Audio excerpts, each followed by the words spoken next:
I'm very quick.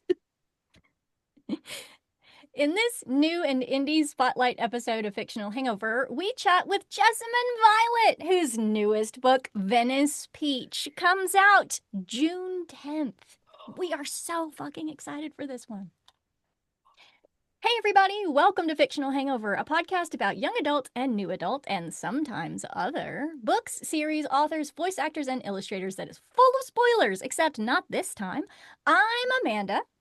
And I'm Claire. Today we're joined by Jessamyn Violet, whose new book, Venice Peach, comes out on June 10th, which is so soon. So get It your is pre-orders very in soon. because we're excited about it too. Yeah. Yeah. Yay, Yay! look. Oh, We're look, there it is. excited. Look at that peach.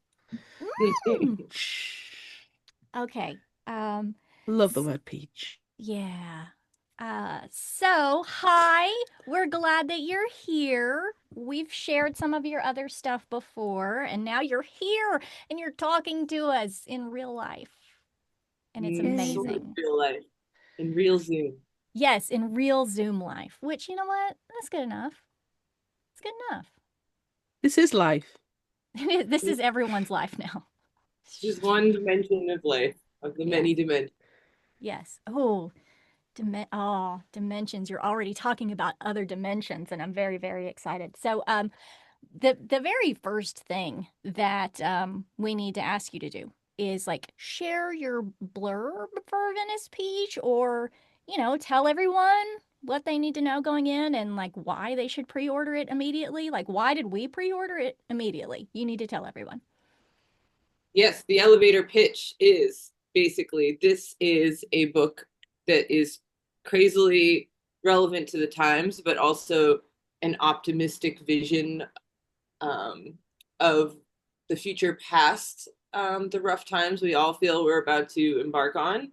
I wrote it in 2016, and I had an immediate and visceral response to what was going on in the world, and I channeled it. And this book kind of wrote itself in a way. I mean, I had all these ideas for characters because I've lived in Venice forever and I'm obsessed with Venice. It's the reason I moved to California.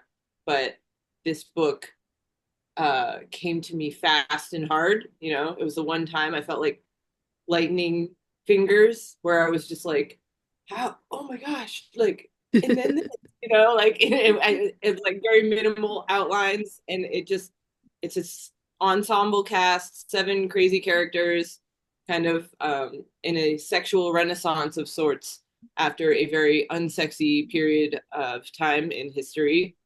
And so the main character opens a portal to Super Doom with an ill-timed tarot question at the Venice Peach Underground Freak Circus. And so then we see these characters kind of fighting their last hopes out, and some of them get there and some of them might not. But it's very absurd, very sexy, and very relevant to the times. There's an AI robot president, which I wrote in 2016, by the way, when it wasn't as scary as it is now. It's But terrifying. it's Damn. almost more relevant now. I was just making Damn. jokes like, well, clearly humans can't take the leadership roles anymore, so why not give it to a well-programmed robot? And yeah, Is now it's just a little too real. So is everything happening right now your fault? I think a lot of artists at one time, what I think is like it's sad that artists don't lead more because it does seem like we do channel some weird dimensions, if you will, or our sensitivity picks up on things that are happening that maybe other people can't see, the writing on the very, very distant wall, or whatever. But throughout time, poets and writers and all sorts of artists, musicians have been prophets like crazy. And no one seems to ever follow the messages. So it doesn't really matter that artists are prophets. It's just some weird thing that we get to tap into with the creativity. And I was just lucky to feel what I felt when I wrote this book, and that it's coming out now 8 years after I wrote it and is still even more relevant is the weirdest part. So That's Yeah, terrifying at the it same is. time, It like is. 8 years later. I So know, I know. It's too it's weird. it wasn't supposed to It's be that like contemporary. somehow everything is Yeah, worse this time. yeah, Yeah, yeah. The it's super fine. doom is real. Yeah. Ugh. So Yeah, I the gotta. news does not make any sense. Uh-uh. Just No, no. no. I think that I Yeah, really. we're living in absurd times, so I almost feel like the fiction has to be even more absurd, you know. Yeah, and that. I mean, that's hard because fuck. It's it's really hard. If you wrote what is actually happening right now, no one would publish it. They'd be like, that's too That's out there. ridiculous. Stop it. It's Yeah, ridiculous and like not funny and sad in right. a good As an way. outsider Like, looking into the US, by the way, just know that we don't support what the hell is going on. It's fucked up. It's yeah, it's a joke. And we do have free speech in the UK. Just saying that oh as yeah, that's well. nice. That's nice. It's really It's nice. it's wild. It's wild that America was sort of, you know, founded by British people who didn't want to be oppressed anymore with the taxes. And now where we are, where Brits are like poor things. We feel so sorry for you. Oh man. Um, Yeah. can I say that Underground Freak Circus was like music to my ears, and I was very, very excited. And I can't wait until this interview is over so I can go and read the book because we have advanced copies. Shh, don't tell anyone. Um, but I was like, this is me. This just speaks to my soul. So thanks in No, advance. thank you. I'm so happy to just provide like the shelter. It's just like Venice Beach feels like a haven for freaks. It always has, where you know you can just sit and watch all types of weirdos walk by, and they all blend in together. It's just kind of like you can leave your house wearing whatever you want, weird face paint, who knows? Like there's the tree guy. I don't know if Mm, you guys have ever seen some of the Venice characters out there, but like just the most bizarre characters in the world, and they all are safe here, and that's what I love about it. So in the future, I was thinking about, if they did try to police state Venice, even then, I mean, it would have the underground freak scene. Like mm. there is no removing the freaks from Venice Beach. It's a Um, melting pot of absolute weird and wonderful. yes, of absolute weird and wonderful. So there's a speakeasy. I'm a musician as well, and I've played at the speakeasy for over 12, 13 years, and but the speakeasy is legitimately from Prohibition times. Like That's so it's the cool. oldest bar in Venice, and they in the back they had to block it up, but they had the end. You can see the entrance to the tunnel Oh, it's so that cool. went to the docks that they Wow. smuggled the liquor in, and it's just so cool down there. I mean, they keep making it nice, but you can always feel the history, and that's where the launch party is for the book. So I'm Ah, beyond Nice. thrilled to be down there, and we're doing the psychedelic circus, so we have all sorts of performers and the theremin player and kind of weird spoken word and some punk singers. It's just going to be rad. So it's just a celebration. And I hope that this continues into the future where, the freaks bond together and do underground events where everyone feels a sense of community and we all kind of uplift each other and don't let the bastards grind us down, basically. ah, If the bastards did try and grind you down, I can guarantee it will be tenfold in rebellion. yeah, yeah, You would Fuck hope. them. Fuck them. yes. Yes. Agreed. Oh, Agreed. oh. I wish there would be a freak uprising and everything That's would be okay after that. Because they're all good. Freaky people are the best people. So exactly. everything's going to be safe and wholesome. And the world would be full of colour and It would glitter. be. I know. I really like. I wish that we could have seen the world fully freak showed out, and I feel like we were on that path. Mm. And that's why the other forces lashed back so hard, maybe. Yeah. But at the end of the day, the other side is just so angry and so violent that it makes me scared for the freaks. And Yes. I that's just where hope that the anger self-combusts.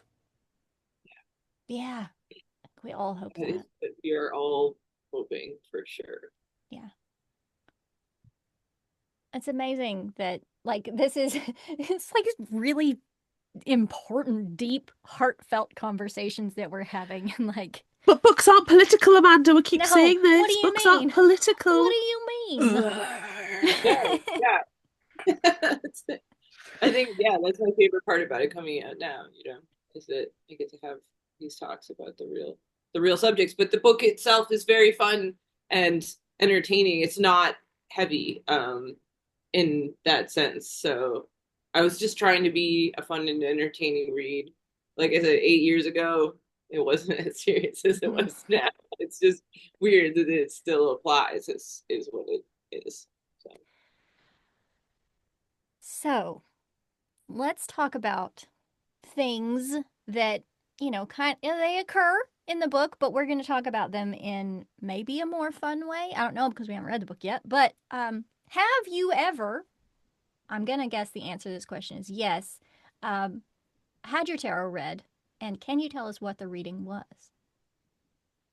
So I have been reading tarot since high school, basically, and have had it read too many times to really answer that question. So what I thought that I could do is, and I forgot to pre-prep it being right here next to me, but I thought I could grab my deck and read a card for each of you.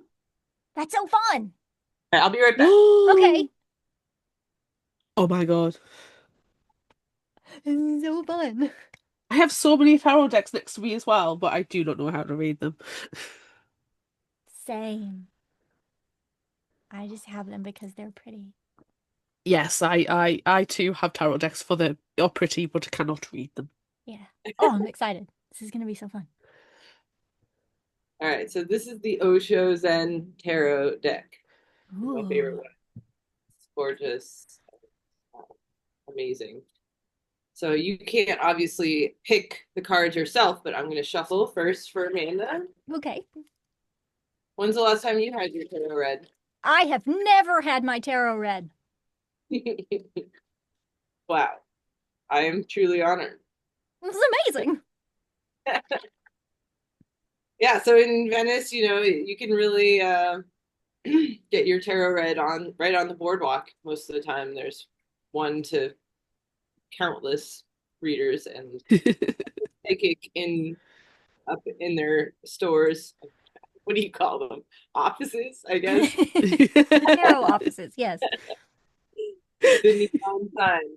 All right, so here's the cards. Okay. Pick for Amanda. And ooh, you got the healing card. Oh, wow. That's such a pretty deck. It is. So this card is a sign of going into yourself. As you can see, the hands are covering the eyes. I don't know, the eyes. Yeah, put it right there. And this is the heart. And so that symbolizes your need to feel, not think, Oh, but wow. feel. And the healing card is about sitting in the discomfort, through the discomfort, facing it, whatever it is that you need to heal from until the discomfort blossoms into a flower, Mm. because you tended to it. And there's so many ways to tend to it. Making wombs of your wounds is my favorite way to say it. But whatever it is that that is calling for you to heal from right now is going to transform into something very powerful. Ooh. Once you sit with that. That's amazing. You need to Because think about that one. I know, I really do, because I am literally fucking dead You inside. And need, you're if gonna, Amanda, you're going to have emotions. I You might need, have an you emotion. You might need to have need an to have I emotions. need to. Oh, you're You, you, turning you, my you life had, you around. had half an emotion the other week. I You did. texted I and you did had have half an one emotion. half of one emotion. I need to have one full emotion. Okay, I'm thinking about Oh, it now. follow that trail. You know? You're changing my life. oh, The tarot, the power of the tarot It's does amazing. this for that. that's All so right, interesting. you're up next. Oh, Claire, Claire, Claire, Claire. Ooh, the source. Ooh, that's gorgeous. so, okay. Love the colors. Yeah. The source is about tapping in to the universal power that surrounds you. Um, the source is always around us. Um, it's up to you to find your way. And uh, whether it's, changing habits or paying more attention to a certain relaxing habit that you have. Um, wow, your face just lit up.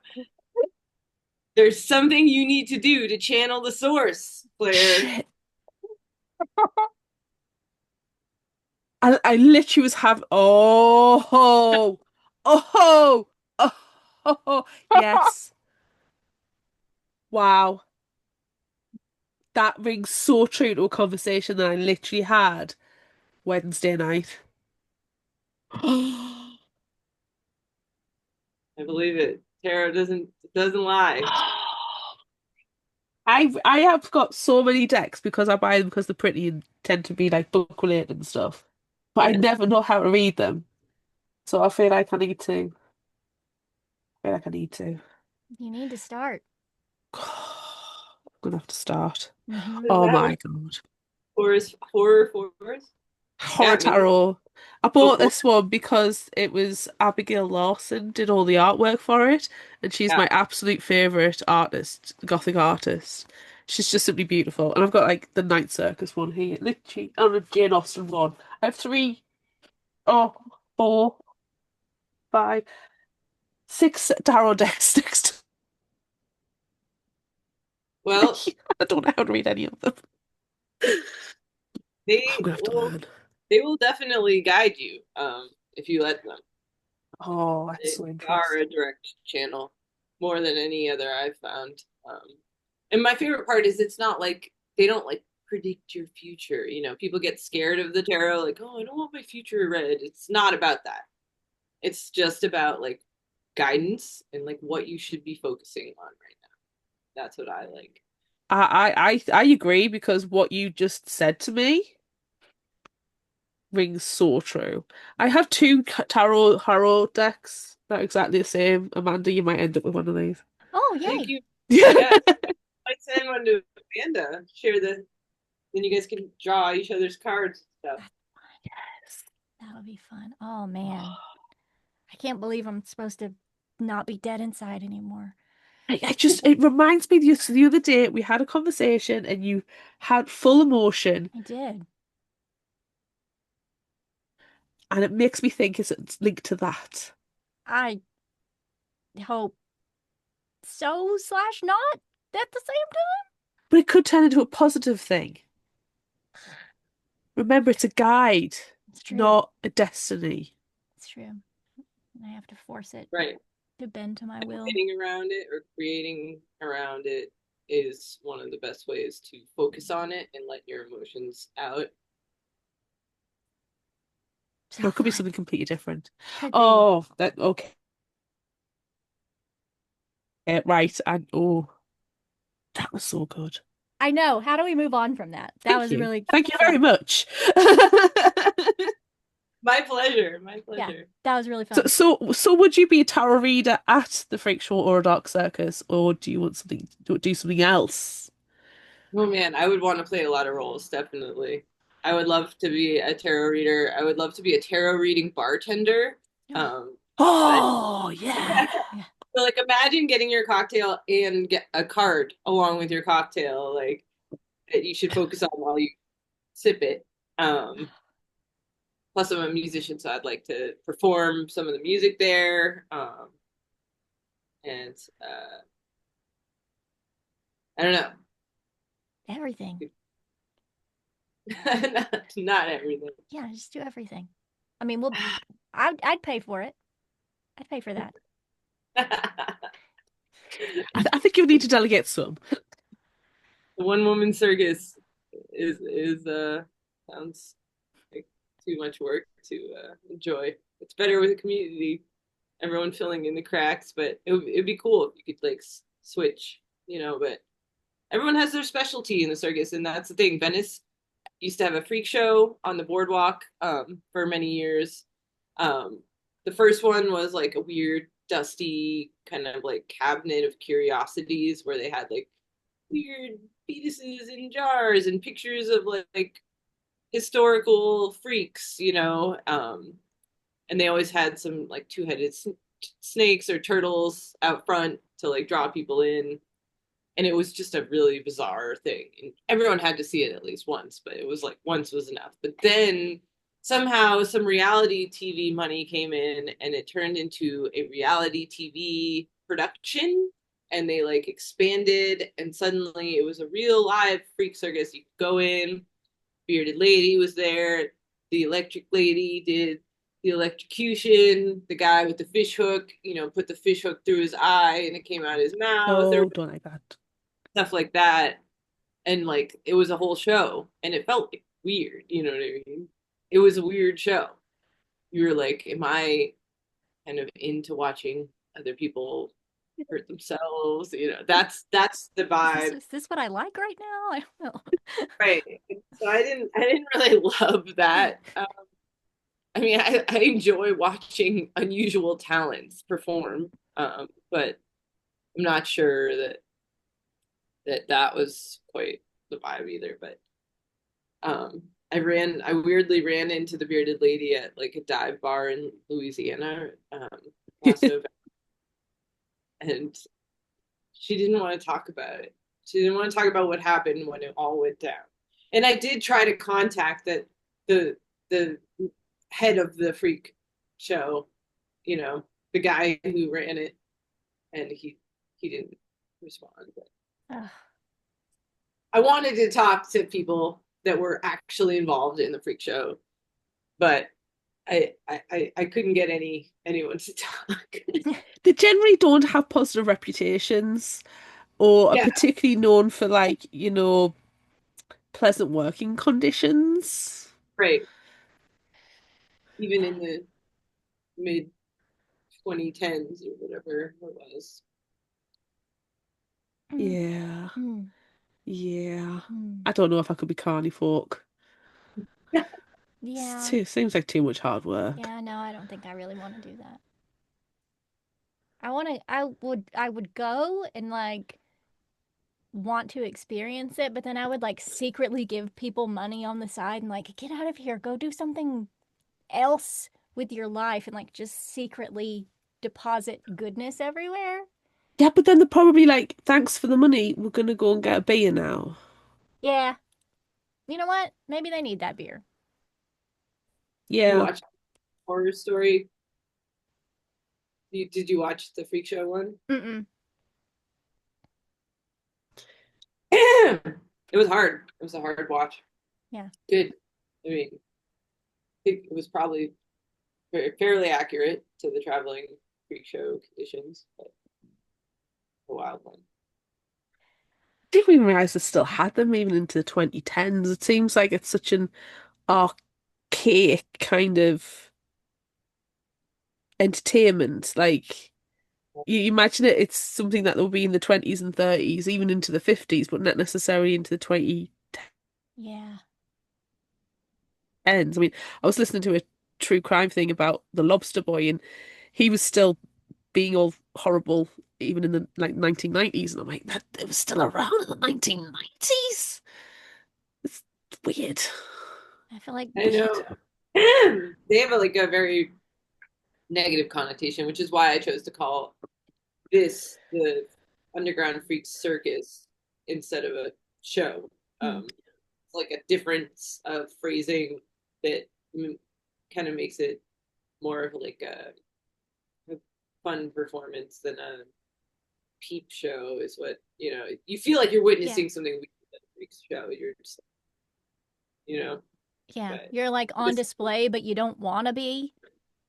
And then the right circus, you like choose it it. yeah. Consent is key. Consent is key. Yes, we like consent Me too. and legal. We like it to be legal and consensual age and stuff. Yeah. Yeah, and they're like, well, what else are these people going to do for money? And it's like, well, are you really paying them? Yeah. I think the only circus I've ever been to was like years and years and years ago, and was it America? I can't remember because it had tigers, and it's been illegal in the UK for circuses to have live animal entertainment for years. But I do remember, and my mum who listens to the podcast will probably text me and correct me if I'm wrong. That hi mum, um, that these tigers peed on a woman in the audience, and all she did was get up and move, and like a tiger peed on her again, and it's like there was a lot. This could have been a fever At the dream, one you actually, were thinking at, about it. Yeah, so there was barely anybody there, and we were all there, and I must have been with my cousins as well, my brother, and my aunts and my mum. And they had a few tigers in the centre of the circus, so there was bars, so obviously they couldn't get out. But they were peeing through, and they peed on this woman. And rather than getting up and leaving after having this giant stream of tiger pee land on her, she just moved to a different seat. And again, she got peed on by the tigers, and it happened like 2 or 3 times. This could be in a fever dream. Like I say, my mum will correct me, Sounds like a but that's fever the dream. only time I remember a and she, circus. she validated that this happened. I think it did. I'm tempted to call my mum right now and ask. But yeah, I can't, otherwise I don't think I've ever been to like a carnival, or it's just not really. They have like traveling fun fairs in the UK where you get like stiff for all the money because it's wicked expensive and all the games are rigged. But we don't really have like carnivals. So when I hear about like people going to carnivals in America and getting corn dogs and what's the donut kind of battery thing? I Funnel know. cakes. Yeah, get funnel Yeah, cake. that kind of things. It's just unheard of. It's mystical. That concept alone is mystical to me. Never mind adding in freak shows and dark circus elements. Yeah, I feel like, I'm an 80s baby and like I went to the circus when I was growing up, but I don't feel like kids really go anymore. Mm. There was like the Barnum and Bailey's circus when I was a Mm-hmm. kid. Mm-hmm. My parents brought me. I got the experience. I didn't get like the the tiger kind of marking its territory experience. That is very Giant stream of whey. It was jealous huge. of witnessing that. It's like very wild image, but I do remember the clowns being weird, being weirded out by the clowns. Mm-hmm. They all seemed like a little too boisterous, and I don't know, like they always like cats. They always seem to attach to like the people that were like scared of them. Mm-hmm. It's like, it's like, And that's where we get most of our psycho killers from. yeah, Yay! Wee. yeah. Stephen King's franchise. But yeah, I do think it gradually got phased out, and we heard lots of weird stories about animal treatment for sure, and animals rebelling. Um, I think I the don't know. closest now is probably Cirque du Soleil, really, isn't it? Yes, it is, and that circus is wild. I don't know if you've seen Cirque du Soleil, but Yeah. those performers miss within like a fraction of a Yeah. centimeter. Dead. Like I just Yeah, can't it's imagine. crazy. Stakes are so high. Yeah. Yeah. And I've heard all sorts of things about behind the scenes, you know, them partying and stuff, which I just have trouble believing because they have to be so precise, uh, but also humans are humans, so Yeah. delays. Oh, Cirque du Soleil seems to be the last of the line and very expensive. The last one that came through was like we wanted to go, but even the like discounted tickets were too expensive for us. I saw them when one of the standing performances in Las Vegas when I was there, probably about 10 years ago. That's and there was I saw the Disney when they had a residence in Disney in Florida, mm, Nice. and it was like literal edge of the seat, like you say, a fraction of a millimeter, and their faces are being Yeah. smashed yeah. in. Yeah. Insane, absolutely insane. Yeah. Totally. Uh, I can barely stand on 2 feet without anything moving, never mind flying through the air. Jeez. my sister-in-law is like practicing all of these weird sorts of things like eating fire and juggling fire, and she does all this stuff with the hula hoops, and she's learning how to hang from the big swaths of silk and do all of that stuff. And I'm like, I don't understand. How do you do that? Hey, It makes no sense. It's insane. that's awesome. Yeah. Yeah. Yeah. The So she fire like, itself. yeah. So she like just shares videos of herself on Instagram, just, casually eating fire. Like, what are you doing? You are tiny and precious. Please do not burn your face off. And she came to visit not too long ago and was like, "Yeah, I've burned my eyebrows off a few times." Like, stop it. No. Please don't do that. Everyone should go and check her out on Instagram at Allie Flows with a Z, ALLIEFLOWZ, I believe is what that is. You should just go watch her because she's learning. See, that's And exactly the type of person we want to have, like we want to perform with in the psychedelic circus. yeah, That yeah, it's like we just play psych rock. It's instrumental, and then people like that do their performance mm, um, to the music. It's like it's such a cool mashup, you yeah. know, those weird talents. It's like Mm, Nice. mm, right, mm. Okay, so you are quoted as saying of Venice Beach, it was like a fantasy my teenage self dreamed of while reading Francesca Leah Block books. And then she blurbed your book, which how fucking awesome is that? So, how how has she influenced your writing, and which book of hers would you recommend that everyone read? yeah. The Francesca thing is like I'm still kicking myself, she when I was growing up, I grew up in like an East Coast, kind of dreary suburb, and it was basically the polar opposite of LA in many, many ways. And Francesca's books, specifically the Weedsy Bat series, Girl Goddess Number 9, the Dangerous Angels books were like this.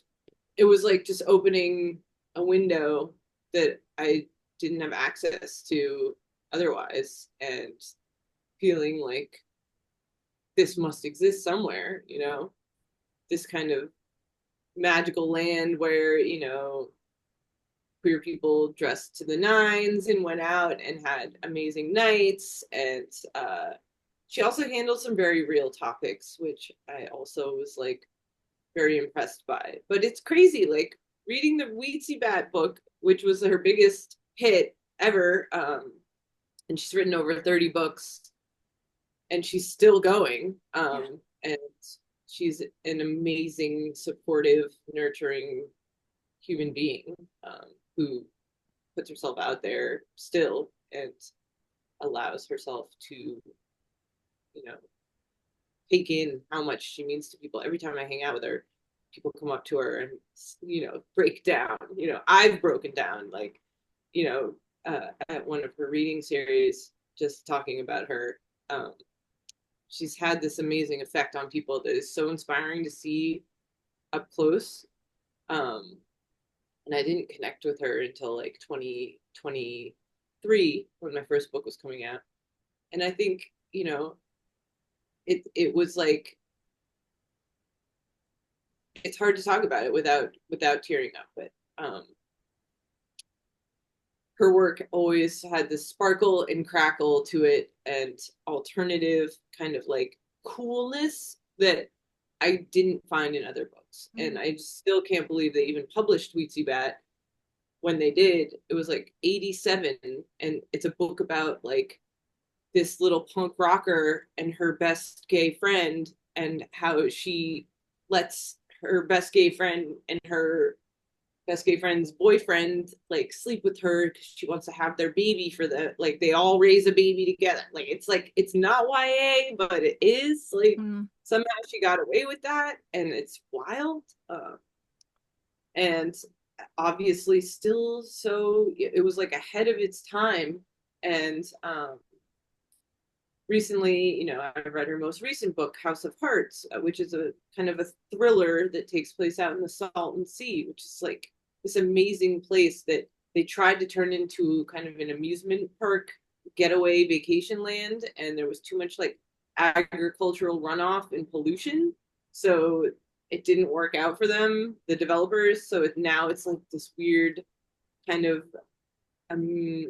artistic uh town where it feels like where Burning Man people go for the other 345 days of the year. Like that kind of vibe. And my band had just shot a music video there because we were so enchanted by it. And that was how I originally connected with her, just because she put out this book about the Salton Sea, and I saw a trailer for it that was like very similar to our music video, and I saw that she had a journal and that she was doing readings at the local bookstore, and so I just went. And I think if I hadn't had like a book coming out, I would have felt like too shy to say anything. But that would have been a mistake too, because she opens her arms. She teaches writing at multiple universities. She's just I could go on all day about how magical and inspiring presence that she is, and that she opened up and did a blurb for me for this book, which is specifically like more of a tribute to her writing than anything else I've written, probably, except one short story that she published in her journal, Lit Angels, when my other book was coming out in 2023, which was about the dark angel of rock and roll and all that stuff. The fairies, she just was like my zeitgeist at that time, and she's still going and still lighting me up inside. So it's really magical, because when you meet your heroes, you never know. As everyone always says, you really never know. And I think that's what's so cool about this particular story, and the way that I found that LA was my home, that I belonged in, was through her work originally. Amazing. Yes. It just goes to show that an author, a book, a series of books can affect your life in so many ways. Like it's affected where you live, it's affected like your mentality and your craft and your outlook and it just everything. It seems like it's amazing how one person can have so much of an influence. And that yeah, it's just I think you should take a chance on meeting your heroes. Mm-hmm. I agree. Yes, taking a chance on meeting the heroes, but then if they aren't what you wanted them to be, you just kind of take that information, but still allow their work to Yeah. affect you. I don't know, it's He, hard. That's the biggest, like one of the biggest ongoing debates, right? As we just learn more and more about so many people that Separate art from artist. yeah, yeah, Yes. or do yeah, you? Do you not do that? Like if you meet your hero and they're a complete jerk, like do you decide to never go back and like their work anymore? I mean, yeah, I'm of someone that like I would be tainted. I would be yeah, tainted if yeah, I met a hero and they were terrible. I would be like, oh, I don't need your art to yeah, exist anymore. It's just too bad I fell for it, is what I feel yeah, like most of the time. It's like Louis C.K., for example. I was like so obsessed with what he was doing, and I loved his show and I named my cat after him. And then everything came out and I was just like, well, fuck. that's done. It's the sad state of where we are, where if you see some celebrity's name on social media, you go, shit, are they dead or are they a bad person? Which of the two Yeah, is it? which one is And it? then when you find out, actually, no, they've just got something nice. They've done something nice. So you're like, oh, Oh, thank oh, God. oh, oh, Breathe a sigh yeah, of relief. yeah, oh, yeah, It is hard. It is hard. I mean, like, no one really knows until they get there how fame and fortune will change them. That's like the yeah, weird part, right? So, I mean, it's just when you see someone like work so hard for so many years and then get there and then like turns out that they have this like self-sabotaging habit they never dealt with. It's just a bummer, really. You're just yeah, like, wow, what a waste of time and energy. Like yeah. all those years, and then they try to make their comeback. And if they're a white man, they usually get it to some extent. And if they're a woman, not so much. Yeah, Bums me out too. yeah, Just like, Absolute power corrupts absolutely, isn't it? Something like that. yeah.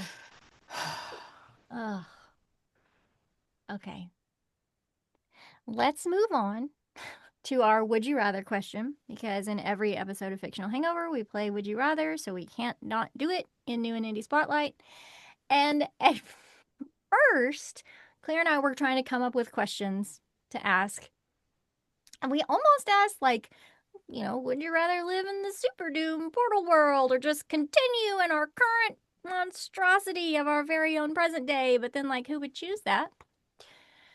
So we had to come up with something else because yikes. God damn it. I'm Huh. supposed to have moved on by now. Uh-huh. Yeah. So Claire, why don't you ask this more generic would you rather question? Less soul crushing. Yeah. Okay, Venice Peach has flares of sci-fi, magical realism, satire, and horror. If you only got to choose one of those, which type of book would you rather be the main character of? I would say satire, Mm. because humor has really been the most important thing in my life. I just feel like for so many years I just like lived by the motto of like if you can find the joke, you can live to tell the tale. Like if you find the humor, if you find a way to make yourself laugh, like it's a way to survive.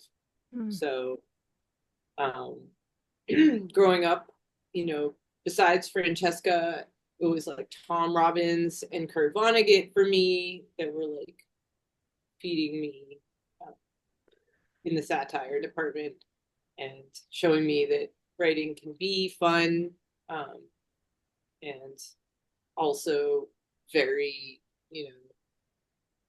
uh, full of underlying messages.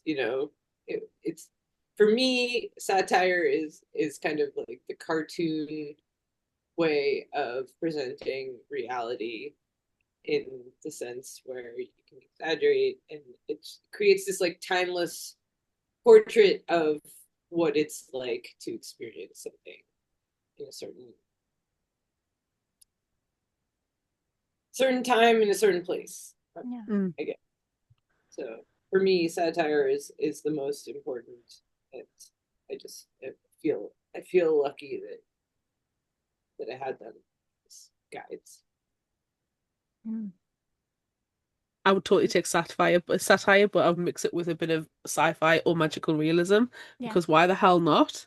yeah, If you're gonna make fun, if you're gonna do something, you might as well do have fun casting spells or getting the hell off this planet. yeah, yeah, I'd say like sci-fi is my least favorite of those genres that are in my book. But to me, it's like the times we live in is it's impossible to not have elements of sci-fi in your yeah, work. We are yeah, living sci-fi times, like yeah, obviously.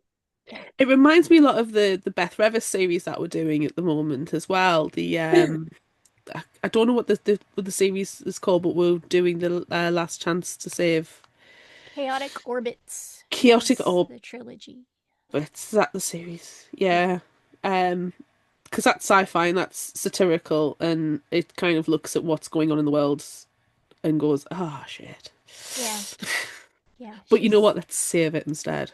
yeah, yeah. Let's save the world instead of letting it implode. It's fine.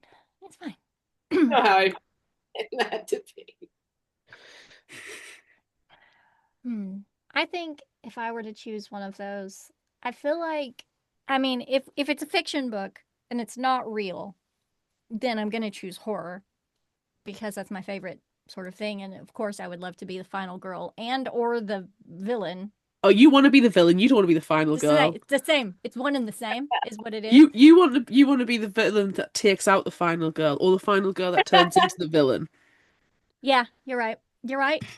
So yeah, that's what I would choose, if it's fiction, but I don't want to live in that world. I don't. I don't. And it's like, I'm glad that dystopian wasn't mentioned here because we are already living in the dystopian future and nobody wants that. So, yeah, I'd probably pick horror, but I also love good magical realism. I'm a big fan of A.S. King, and she's pretty good at magical realism. I like those books. She's pretty good. Same. Yeah, she's pretty great. I think So, there's magic in everyday life, yeah, yeah, if you look the right places. So yeah, yeah, I like magical realism for that reason. So yeah, keeping that alive. yeah. Make your own magic. Yeah. I gave me that Oh, and I keep Oh, it on my desk. So nice. that's nice. That's we have nice. Wow.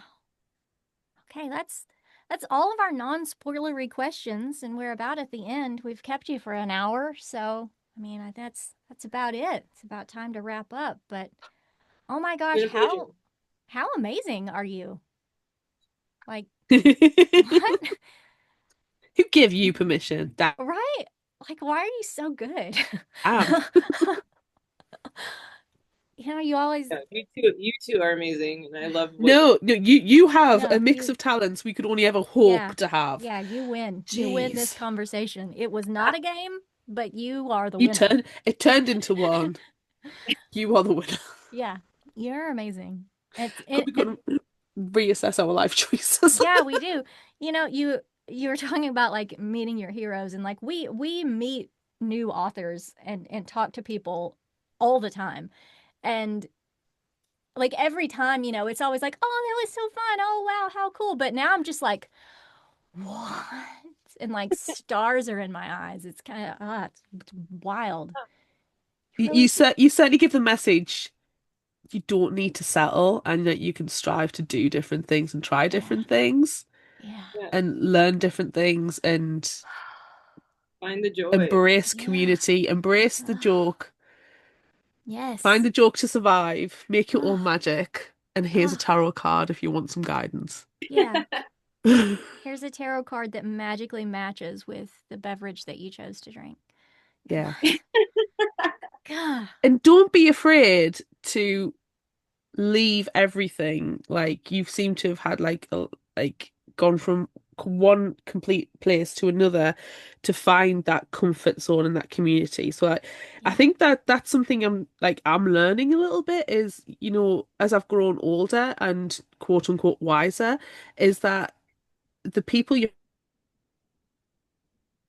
friends with when you're younger, not necessarily the friends that you're going to have throughout your life. And it's finding your tribe and finding your own community, however Yeah. that is. Yeah. Um, and yeah, so yeah, we're learning a lot. You were Yeah. wise. Yeah. Yeah, you're really Thank amazing. you so much. I really do love what you're doing, and your friendship is very inspiring. And I don't know. I'm Thank you. very happy to be here, and thank you for choosing to shine a little spotlight on Venice Peach. Yeah. I just love saying it as well. And it's Yeah. And it's peach. Peach.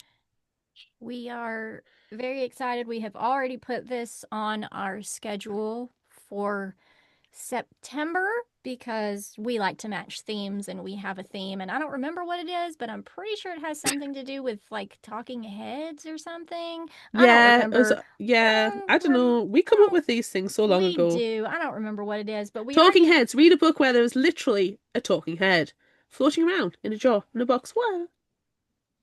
Cash. Yeah, so it feels, kind of freaky, like it'll match up with that. So we've already made a plan to discuss this one, and we have to give it a little bit of time to come out because it comes out June 10th, and we like to let everyone read it before we completely spoil it. So this is your invitation to come back in September and talk about this book in all of its juicy spoilery details. Well, I love that, and I would be happy to decompress here about the whole launch, and we're doing a tour up to Seattle and back, That's fun. and movie club, and I'll be reading little portions of the book while my bandmate plays ambient guitar behind it, and Cool. we're doing local collaborations with talent in all the stops. So it's a way to meet other artists, and like I said, That's just gonna like be amazing. You're so cool. Yeah. Oh, jeez. thank you too. Yeah. Oh man, so cool. Okay. I'm gonna go and be Um, boring and sit on the sofa and have a uh, nap now. right? Right. Okay. So before we let you go, tell everyone where they can find you on social media.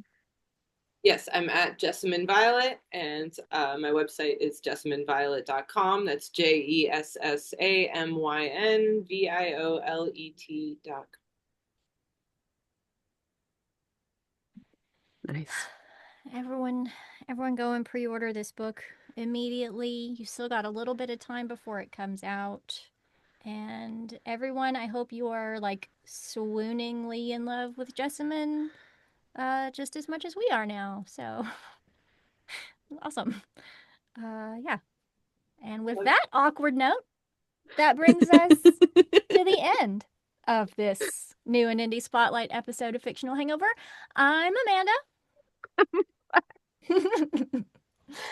And now I'm going to do this big long spiel as fast as I can. Make sure you join us next time for our regularly scheduled episode out on Wednesday. Look out for our Would You Rather polls on social media. Don't forget about our book club on Discord. Be sure to visit our shop on Redbubble at fictionalhangover.redbubble.com for all your favorite fictional hangover themed merchandise, and become a patron of ours on Patreon at patreon.com/fictionalhangover. Until next time, remember, the only cure for a fictional hangover is another book. Yay. Make that book Venice Peach. Woo-hoo-hoo.